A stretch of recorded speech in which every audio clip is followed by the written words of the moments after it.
So in 1965, my father was diagnosed with cancer. I was an engineering student in India studying undergraduate engineering. Every time when I went to see the surgeon, he used to ask me what I'm planning to do after my graduation. I said, I'd like to be in cancer research and cancer treatment. So in 1968, he died, and it was really very painful to watch him. So then in 1969, I came to Canada.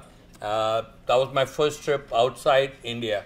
And I decided to register for my PhD in mechanical engineering at the University of Waterloo. And then I had the summer, 1972, I had free. I didn't have anything else to do, so I traveled around the United States from Toronto to Windsor, Windsor to Detroit, Cleveland, Pittsburgh, and came to Washington, D.C. I got a room at the International Youth Hostel. It's not really a room. I got a bunk bed. I mean, I wanted to stay in the International Youth Hostel. One of the wonderful things about that every day I met lots of different people and cooked dinner with a lot of different people.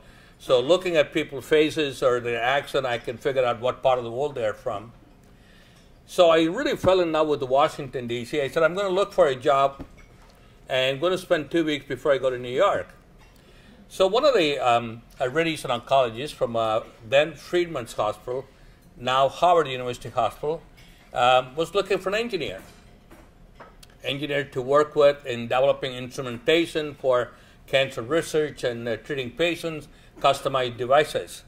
So I happened to be at the right place at the in the right time, and so I went and got a job. So having watched my father being diagnosed with cancer, and it kind of that was my motivation about, and my goal was that to be able to make a contribution in cancer research and treatment. So for the 40 plus years since 1972, I've been in working in the oncology. We also do some work in radiation oncology and cardiology. So when I asked Dr. Hensky, when I first joined, I didn't know what chemotherapy he said. So I asked him, I said, what's the difference between radiation therapy and chemotherapy?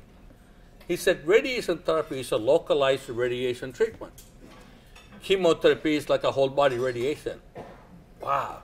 So I think we always talk about a chemotherapy, it's simple and easy, but it's a whole body treatment. About a year ago, April 29th, I launched a global war on cancer.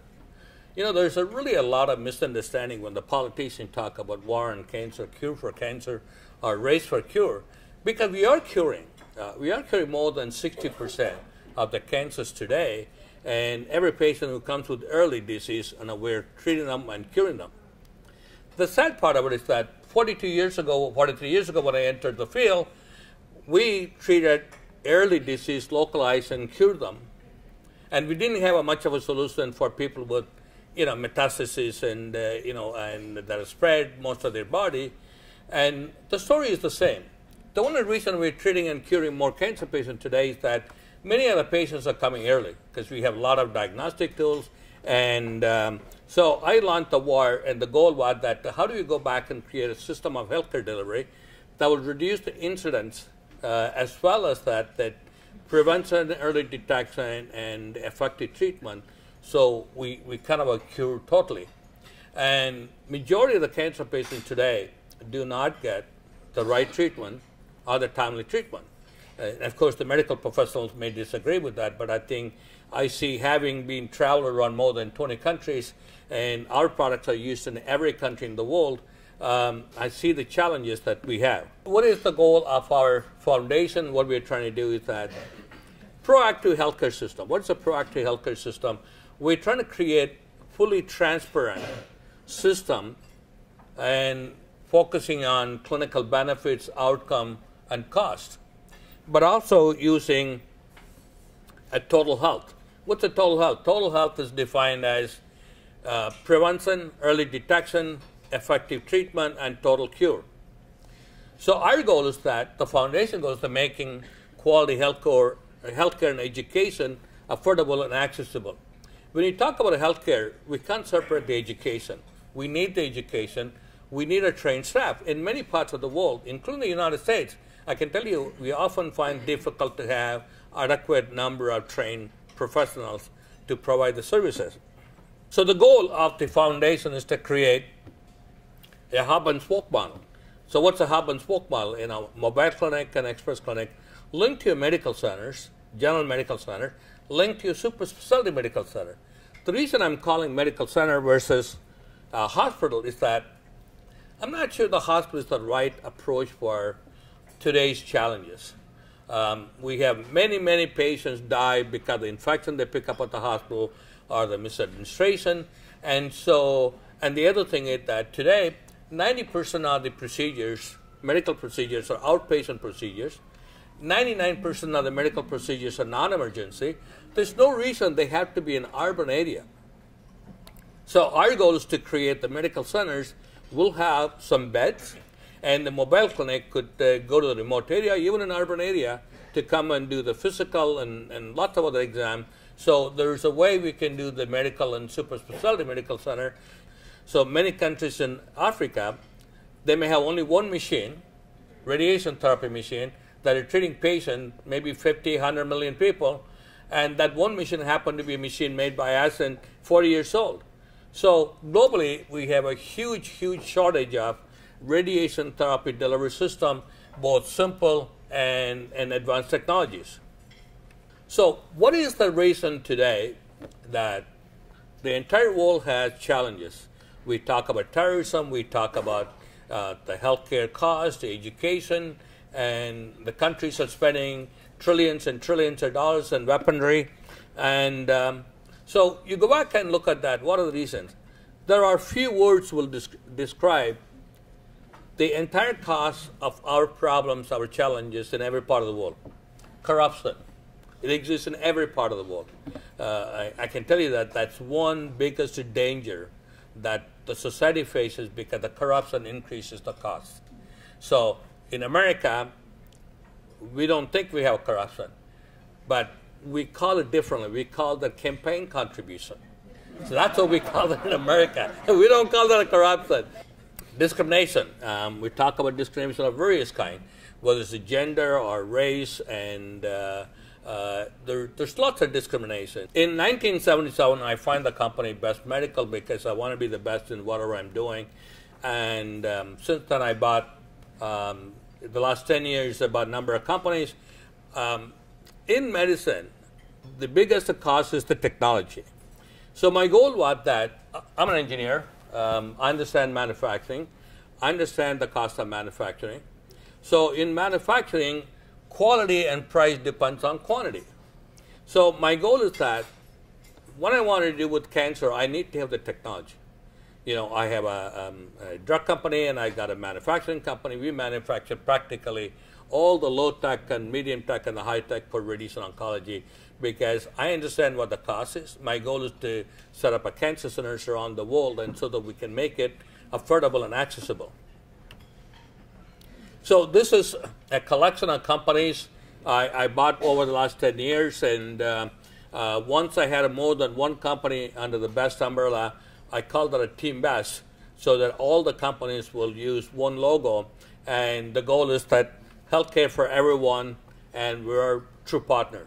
We may sell a consumable as low as at $10 a piece, but our capital equipment could cost as much as $150 million for a proton to carbon heavy ion therapy. There's a tendency to think the more expensive the technology, it's better.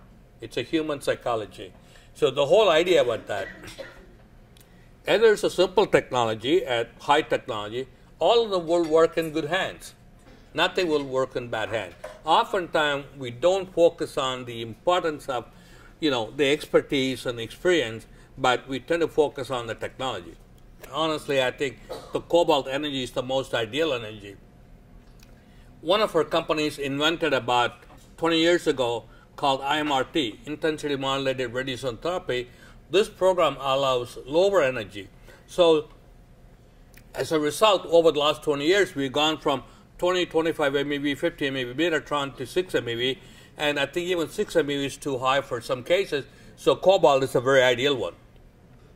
So now we have a multi-leaf collimators to collimate the beam to be a precise radiation to the tumors.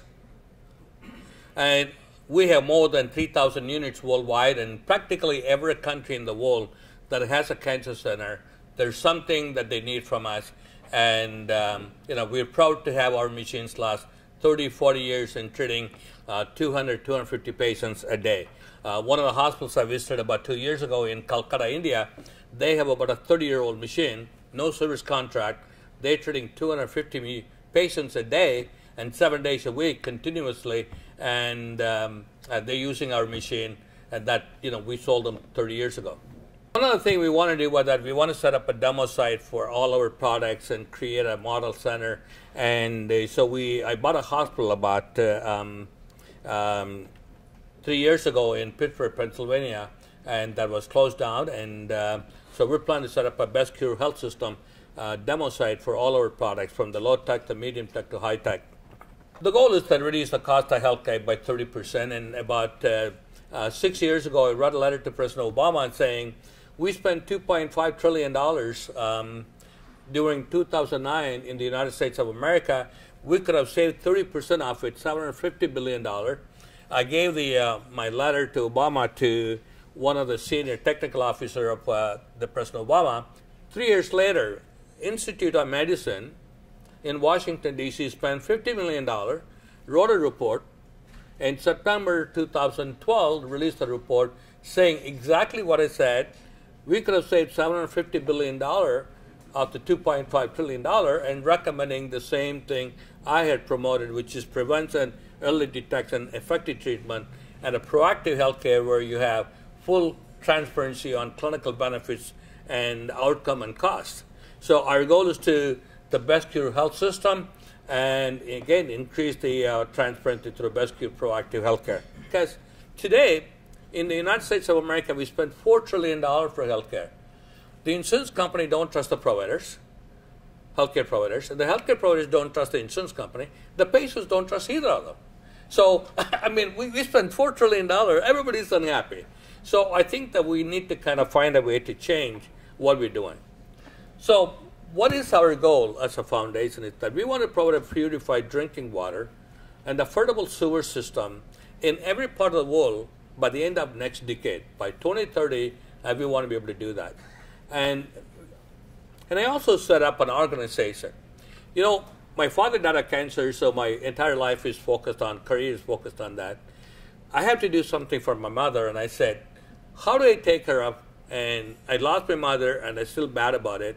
I said, I have to do something to recognize all the trouble I gave to my mom. As a child and youngster, you don't listen. I mean, I think you're kind of independent and young and restless. So I created this organization called EEE. What does the EEE stands for? Education, empowerment, and equality.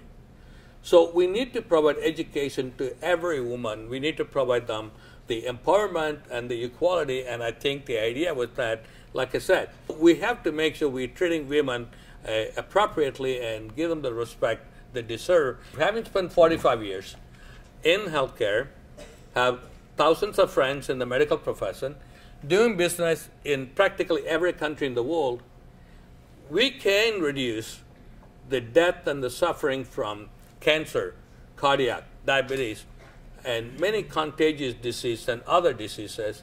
Our goal is that to reduce that by 50% by the end of next decade. America must take a global leadership, not in selling weapons, not in launching wars. America must take a global leadership in helping many of these countries. So please join on global war and cancer. And the reason I picked cancer is that, cancer patients also have other problems. So we really need to look at that. How can we work together? Let's focus on helping our community, our brothers and sisters around the world. And Americans have the largest heart. And in the entire world, we donate more money for charity than any other country in the world. We donate $300 billion a year to charity, and literally $1 billion a day. And I think we can take a leadership role in helping the rest of the world overcome the challenges they have. Again, thank you very much. Thanks for the opportunity, and thank you all for listening. Thank you.